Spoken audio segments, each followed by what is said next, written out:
ल गाइस, अब चाहिँ म चाहिँ भर्खर खानापिना बनाउँदैछु। माथि बहिनीहरूको पनि गएको थिएँ, सो अहिले आएको म चाहिँ।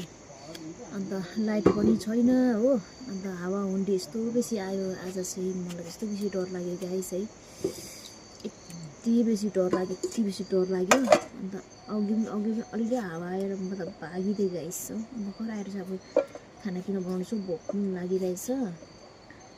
अन्त लाइट पनि छैन गाइस। अब यो बहिनीले ल्याइदिएको हो, यो बालिराखेको छु। दिउँसो घाममा चार्ज गरेको थिएँ हो, अन्त अलिक चार्ज पनि भएछ। अन्त अब सब्जी पनि यो टमाटर र खोर्सानी लाएर बनाउँछु हल्का पिरो।